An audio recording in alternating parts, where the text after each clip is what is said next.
যি চুৰাইচাৰী শাসন যি হিটলাৰী শাসন তাক উফৰাই এক সুস্থ গণতন্ত্ৰ প্ৰতিষ্ঠা কৰিবৰ কাৰণে আজি শিৱসাগৰত ২৪টা জাতীয় জনগোষ্ঠীয় দল সংগঠন ঐক্যবদ্ধ হৈছে আৰু তপন গগৈক ৰাইজে কৈছে যে অনাগত 5 বছৰ আপুনি ঘৰতে জিৰণি লওক কাৰণ এই বিগত 5টা বছৰত তপন গগৈৰ দ্বাৰা বা বিজেপিৰ দ্বাৰা অসমৰ মানুহৰ যি উন্নয়ন হ'ল এই উন্নয়নৰ মাজত থাকোঁতে অসমৰ মানুহে 400 টকীয়া ৰন্ধন গেছটো যেতিয়া 1000 টকা দি কিনিছে 60 টকীয়া পেট্ৰল যেতিয়া 100 টকা দি কিনিছে তেতিয়া মানুহৰ মাজত নিজকে অলপ ধনী ধনী ফিলিংছ এটা আহিবলৈ ধৰিছে যেতিয়া মানুহৰ মাজত লাহে লাহে ধনী ধনী ফিলিংছ এটা আহিবলৈ ধৰিছে এইখন চৰকাৰে 2022 চনত কৈছিলে যে 2024 চনৰ আগত অসমৰ সকলোবিলাক ৰাস্তা আমেৰিকাৰ দৰে হ'ব কিন্তু আজি আপোনালোকে মন কৰিব যোৰহাট লোকসভা সমষ্টিলৈ আহোঁতে শিৱসাগৰৰ জাজি দলং যেতিয়া পাৰ হয় তেতিয়া মানুহে লাহে লাহে আমেৰিকাত থকা এটা ফিলিংছ এটা কৰিবলৈ আৰম্ভ কৰিছে গতিকে মানুহে এবাৰ তপন গগৈক সম্পূৰ্ণৰূপে বিদায় দিছে আৰু অনাগত 5 বছৰত তপন গগৈক ঘৰতে জীয়াবলৈ ঘৰতে আৰাম কৰিবলৈ কৈছে আৰাম কৰাৰ পিছত তাৰ পিছত পৰৱৰ্তী সময়ত যদি তেওঁ চিন্তা কৰে ৰাজনীতিলৈ আহক এই 5 বছৰ ৰাইজে ইতিমধ্যে বিদায় দিয়াৰ সিদ্ধান্ত কৰিছে সেইকাৰণে কৈছোঁ যে আজিৰ তাৰিখৰ পৰা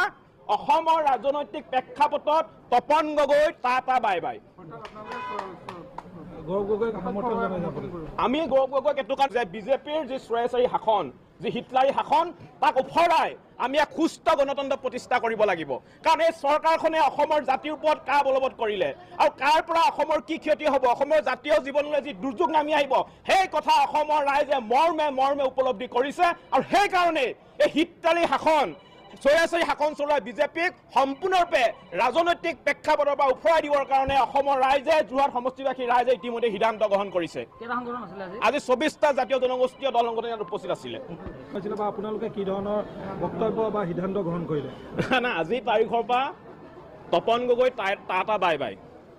আজিৰ তাৰিখৰ পৰা Tapan Gogoi tata bye bye কাৰণ বিজেপিৰ যি চুৰাইচাৰী শাসন যি হিটলাৰী শাসন তাক উফৰাই এক সুস্থ গণতন্ত্ৰ প্ৰতিষ্ঠা কৰিবৰ কাৰণে আজি শিৱসাগৰত 24টা জাতীয় জনগোষ্ঠীয় দল সংগঠন ঐক্যবদ্ধ হৈছে আৰু তপন গগৈক ৰাইজে কৈছে যে অনাগত 5 বছৰ আপুনি ঘৰতে জিৰণি লওক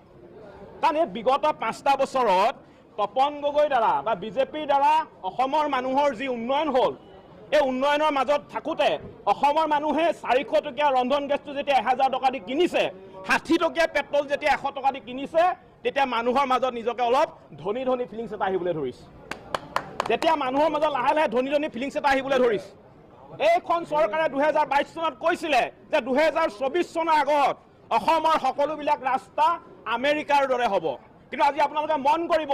যোৰহাট লোকসভা সমষ্টিলৈ আহোঁতে শিৱসাগৰৰ জাজি দলং যেতিয়া পাৰ হয় তেতিয়া মানুহে লাহে লাহে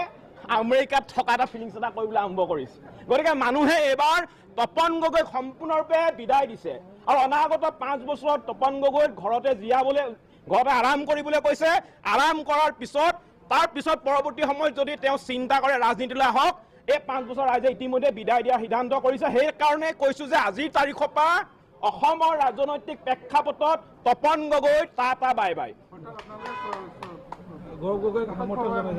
আমি গৌৰৱ গগৈক এইটো কাৰণ যে বিজেপিৰ যি চুৰাইচাৰী শাসন যি হিটলাৰী শাসন তাক উফৰাই আমি এক সুস্থ গণতন্ত্ৰ প্ৰতিষ্ঠা কৰিব লাগিব কাৰণ এই চৰকাৰখনে অসমৰ জাতিৰ ওপৰত কা বলবৎ কৰিলে আৰু কাৰ পৰা অসমৰ কি ক্ষতি হ'ব অসমৰ জাতীয় জীৱনলৈ যি দুৰ্যোগ নামি আহিব সেই কথা অসমৰ ৰাইজে মৰ্মে মৰ্মে উপলব্ধি কৰিছে আৰু সেইকাৰণে এই হিটলাৰী শাসন